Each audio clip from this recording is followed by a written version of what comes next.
My name's Helmer Jensen. I'm a missionary with the International Mission Board, serving here in Port Elizabeth. My wife and I have been here for 11 years. We've raised 4 daughters here as well, and it's our privilege to serve alongside our Baptist partners, but also the greater evangelical community down here.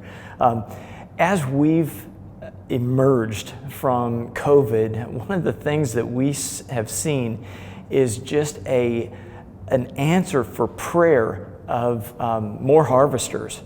We've been praying for more and more harvesters to come into the field, and God has really opened some new opportunities and also brought some new people into our community.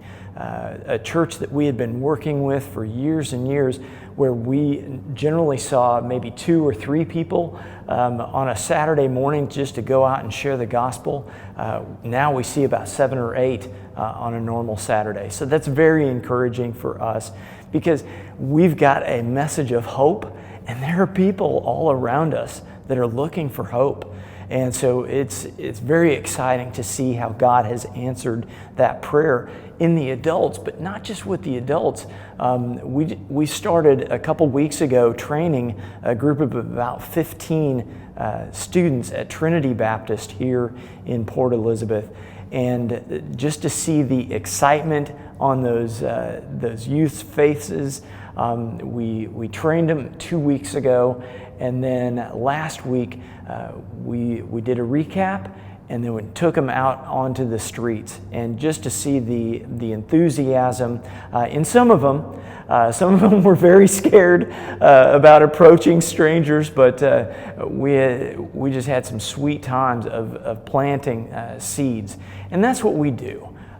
In a lot of times when we're out sharing the gospel, there's a lot of seed sowing, and we just have to trust God with the harvest. We know that that's out of our hands, and all we can do is be obedient fishers of men and women.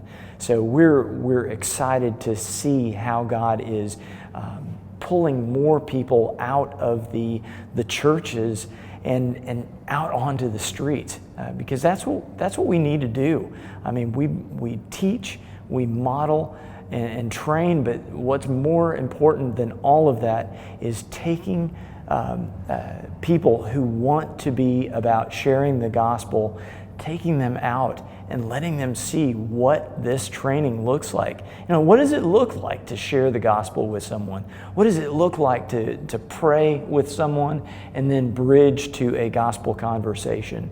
And so we have had many opportunities to do that with adults, with children or youth, and then also God's opened up a couple more churches for us to train. So we're very excited to see what God is doing and will continue to do here in PE.